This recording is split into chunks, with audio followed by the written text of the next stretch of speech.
Hey, this is Mark Goldberg with the UN Affairs blog UN Dispatch. I'm very happy today to be talking with Ambassador James Dobbins, who has served in numerous positions in the U.S. government and is currently with the RAND Corporation. We're going to be talking today about the ambassador's new book, which I'm holding up in front of the camera right now, After the Taliban, Nation Building in Afghanistan. And Ambassador, you had a ground's eye view of nation building in Afghanistan. That's right. I was assigned shortly after 9/11 to be the administration's envoy, initially to the Afghan opposition, while we were in the process of overthrowing the Taliban, and then after the fall of Kabul, I was the lead person in the administration in helping to put together a successor regime, and then working with that regime to try to promote the reconstruction of the country. And your book is you've quite literally written the book on nation building for uninitiated readers. Ambassador Dobbins has written numerous books and academic texts on nation building, historic examples of nation building, how it's failed, how it's succeeded. But this book is more of a personal memoir of what the ambassador saw on the ground, and as he was trying to support the successor regime to the Taliban. And there are some actually very interesting, I think, stories come through in this book. And one thing that jumps out to me, and I'll jump right in because we don't have much time, is the degree to which the United States and Iran were able to work cooperatively in the Bonn conference, which you might be able to explain, to help build a successor regime. And I was wondering if you might be able to share with us, I guess, some anecdotes and stories about how that manifested itself. Sure. I became convinced shortly after taking the assignment that we weren't going to be able to bring the various Afghan factions together and form a broadly representative government unless we had the cooperation of neighboring states. Afghanistan had been a battlefield in a proxy conflict between a number of states, between Russia, or then the Soviet Union, and the United States, but also between India, Iran, Pakistan, and then Russia over the last 20 or 30 years. And I was convinced that we weren't going to end this civil war and bring these factions together unless the Afghan leadership were getting convergent signals from their foreign sponsors. And so I persuaded the United Nations, who was hosting a conference of all of the factions except the Taliban, to invite these governments as well as the United States to the conference along with the Afghans, so that we could work together to try to promote a positive outcome. And in the course of those discussions, we did succeed in forming a broad international consensus on the outcome, and then using our influence to promote that among the Afghan leadership who were represented. And the Iranians turned out to be particularly helpful in that regard. Early on during the conference, it was the Iranians who first suggested that the final document of the conference, which was going to serve as an interim constitution for Afghanistan, really needed to make some mention of democracy and free elections, which the earlier draft hadn't contained. So that was, interestingly, an Iranian proposal. And Iran also, early on, suggested the document should also mention international terrorism and commit the new Afghan government to cooperate with the international community against terrorism. And this sort of seems a little, I guess, counterintuitive, but they sort of had an interest, correct, in seeing a stable Afghanistan, I imagine. They had several interests. The Taliban were historic rivals and antagonists as regards the Iranian regime. Iran had almost come to war with Afghanistan under the Taliban when several Iranian diplomats had been murdered. Iran was a major transit route for the drugs that were being produced in Afghanistan, and was losing hundreds of border police to drug traffickers every year, and their own population was being increasingly affected by this drug trafficking. And finally, Iran had about 2 million Afghan refugees who were being given sanctuary in Iran at some cost to Iran, and Iran was anxious to enable these refugees to go home. So it had a number of ideological, humanitarian, law enforcement, and geopolitical reasons to cooperate with the United States. Our interests were very close at that time with respect to Afghanistan. And just to be clear, you as the American representative at the Bonn conference, you were permitted to talk face-to-face with the Iranian representatives there? I made clear to Washington that I thought that it was going to be essential that I have the ability to work with all of the foreign governments that were going to be represented at the meeting, and that would include Iran, and I was told that there was no objection to my so doing. And that was late 2001, but what presumably there would be objections these days. I'm wondering, why was this cooperation with Iran not sustained? It's hard to answer that question definitively. The Iranians continued to cooperate throughout the meeting in Bonn. For instance, in the closing hours, there was still one very important issue that had not been resolved. The German chancellor was supposed to arrive at 9 in the morning to officiate at the conclusion of the conference, and about 2 in the morning I was told by the UN chair of the conference that it looked like there wasn't going to be an agreement because the Northern Alliance, which was the largest and most important of the factions there, were insisting on having too great a proportion of the resultant Afghan government, and the other Afghan leaders would not be prepared to agree to that. And so I proposed getting together the main international participants in the conference, the Iranian ambassador, the Indian, the Russian, myself, the German representative who was the host of the meeting, and the UN chair, and see whether we could collectively persuade the Northern Alliance delegate to moderate his demands and accept a larger proportion of ministries would go to representatives of other factions.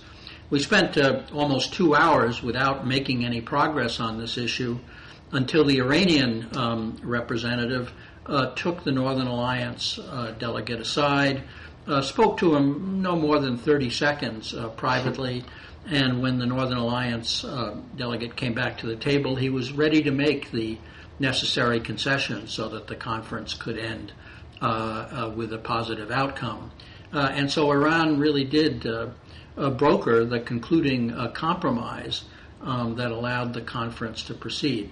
I reported this, of course, to Washington, but I don't think that there was an adequate appreciation of how important the Iranian help had been, or if there was, then there were other considerations which led President Bush, only a few weeks later, in his State of the Union message, to include Iran in what he dubbed the axis of evil and to threaten military action if the three countries involved, Iraq, Iran, and North Korea, did not halt their nuclear programs. And how long after this meeting, the conclusion of the Bonn conference, which I guess you argue and just said was concluded thanks in large part to Iranian sort of last-minute intervention, how long after the Bonn conference was the axis of evil speech? I believe it came about 3 weeks later.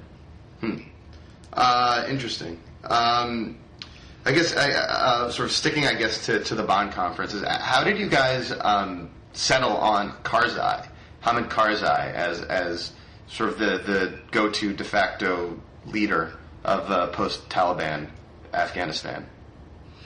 Well, it was clear that the leader would probably need to be somebody of Pashtun ethnicity, since that was the largest single ethnic and linguistic group in Afghanistan.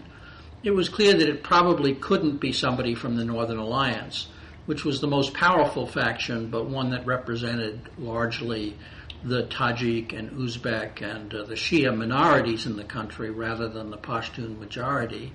And there were a number of claimants to the office, but Karzai was the one who had the broadest appeal. And he had particularly impressed a number of foreign governments. He had been a spokesperson for the opposition to the Taliban. He had spent a good deal of time traveling to Washington, to Moscow, to Tehran, to New Delhi, seeking support for the opposition to the Taliban. And I found it remarkable the degree to which he had positively impressed a number of governments that otherwise agreed on almost nothing. The first person who suggested to me that Karzai might be an acceptable candidate was the head of the Pakistani intelligence service, which had been the main supporters of the Taliban. So that was an interesting data point. And then the next person who suggested Karzai to me was the foreign minister of the Northern Alliance.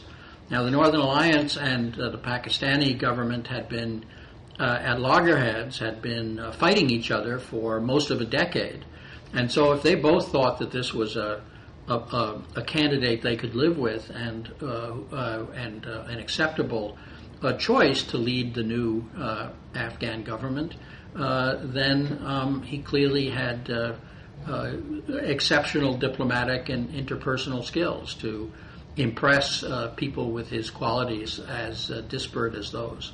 Later, I heard the same thing from the Russian ambassador, from the Indian ambassador, from the Turkish representative, and it was increasingly clear that this was a person who had extraordinary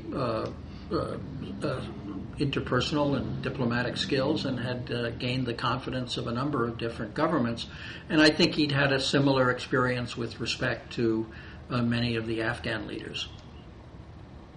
I recall after the Bonn conference where there was a sense of guarded optimism about Afghanistan's future. Today, I'd be hard-pressed to say that there is much optimism, guarded or not. I'm wondering what factors have led to sort of the renewal of what essentially seems to be a civil war in Afghanistan today? I think there are a couple of factors. One was the failure of the United States and the rest of the international community, but particularly the United States, to take advantage of the lull that came with the fall of the Taliban, the installation of the Karzai government. During 2002, 2003, the country was basically peaceful, and there was an opportunity to extend security to the population, deploy peacekeepers in the major cities in the country, and begin a reconstruction process. The U.S. chose not to do that. It chose not to deploy international peacekeepers outside of Kabul. It chose not to assign U.S. forces any peacekeeping mission. And it provided very limited assistance to Pakistan. The result was that we lost a couple of vital years during which the Taliban was able to regroup, reorganize, and again begin to pose a threat.